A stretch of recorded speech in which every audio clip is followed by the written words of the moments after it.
ቤልጂየማዊው የናፖሊ ኮከብ ተጫዋች ኬቨን ዴ ብሩይነ ባጋጠመው የጡንቻ ጉዳት ምክንያት ለወራት ከሜዳ እንደሚርቅ ተረጋግጧል። ባሳለፍነው ሳምንት በተጠባቂ የጣሊያን ሴሪ የጨዋታ መርሃ ግብር ናፖሊና ኢንተር ሚላን ባገናኘው የጨዋታ መርሃ ግብር ላይ በፍጹም ቅጣት ምት ኳስና መረብን ካገናኘ በኋላ ባጋጠመው ጉዳት ምክንያት እያነባ ከሜዳ ለመውጣት የተገደደው ዴ ብሩይነ የጉዳት መጠኑ አሳሳቢ እንደነበር ተቀይሮ በሚወጣበት ሰዓት ላይ የነበረው ሁኔታ ይጠቁም የነበረ ሲሆን ትላንትና ከተደረገለት የሕክምና ምርመራ በኋላ ለወራት ከሜዳ እንደሚርቅ ይፋውናል።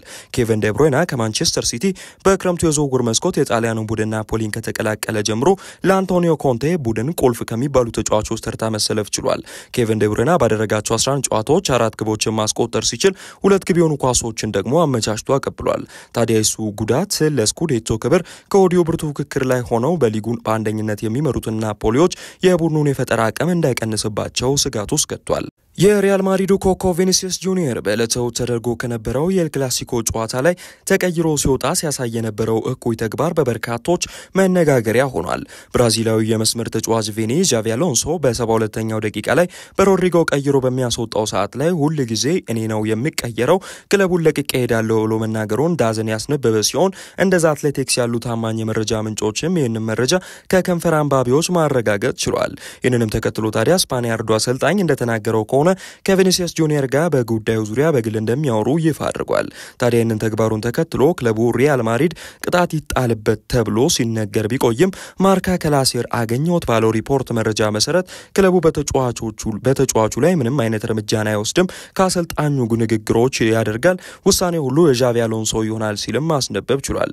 እንደ ሙንዶ ዲፖርቲቮ ዘገባ መሰረት ከሆነ ቪኒሲየስ እኩይ ባህሪዎቹን የማያርም ከሆነ ማድሪዶች ከ2027 በፊት ሊሸጡት ይችላሉ የሚል መረጃዎችም ወጥተዋል። ስፓኒያርዱ ኢንተርናሽናል ዳኒ ካርቫሃል የጉልበት ጉዳት እንዳጋጠመው ተረጋግጧል። የቀኝ ጉልበቱ ፓቴላ መሰበሩንም ተከትሎ ካርቫሃል ቢያንስ ከሜዳ ከ2 እስከ 3 ወራት ድረስም ሊርቅ እንደሚችል እየተገለጸ ይገኛል። ይህንንም ተከትሎ ካርቫሃል ካሁን በኋላ ወደ ሜዳ ሊመለስ የሚችለው ምናልባት የፈረንጆቹ አዲስ ዓመት 2026 ወይንም ደግሞ የ2025 መገባደጃ ላይ እንደሆነ ተገልጿል። በተከላካይ ስፍራ ላይ ሪያል ማድሪዶች ከአምና የቀጠለ በሚመስል መልኩ አሁንም በጉዳት መታመሳቸውን ቀጥሏል። እንደሚታወሰው ሎስ ብላንኮሶቹ ከዚህ ቀደም ሩዲገርም በቅርብ ደግሞ ዴቪድ አላባን በጉዳት ያጡ ሲሆን ቀደም ብሎ ጉዳት አስተናግዶ የነበረው ትሬንት አሌክሳንደር አርኖልድም በየትኛው ጨዋታ በይፋ ወደ ሜዳ እንደሚመለስ አለመታወቁ ነገሮችን ለዣቪ አሎንሶ ስብስብ አድርገውበታል። በቀይ መስመር ተመላላሽነት ቦታ ላይ አሁን ላይ ያገለገለ የሚገኘው ፌዴሪኮ ቫልቬርዴ አምና እንደሚታወሰው በዛ ቦታ ከመጫወቱ ጋር በተያያዘ ደስተኛ እንዳልሆነ መረጃዎች ሲወጡ የከረመ ሲሆን ትሬንት ከጉዳቱ አገግሞ ወደ ጨዋታ እስኪመለስ አሁንም በዛው ቦታ ለሎስ ብላንኮሶቹ አገልግሎቱ እንደሚሰጥ ይጠበቃል።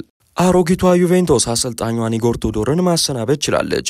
በውጤት ማጣት ቀውስ ውስጥ የሚገኙት ዩቬንቱሶች እንደሚታወሰው በዕለተ እሁድ ወደ ሮም ኦሎምፒክ ስቴዲየም አቅንተው በማውሪዚዮ ሳሪው ቡድን ላዚዮ የ1-0 ሽንፈትን ተከናንበው የነበረ ሲሆን ከጨዋታው መጠናቀቅም በኋላ በርካታ የጣሊያን የመረጃ አውታሮች ክሮሻዊ አሰልጣኝ ከስራ ወንበሩ ላይ የመነሻው ጊዜ እንደደረሰ በስፋት ሲናገሩ ነበረ።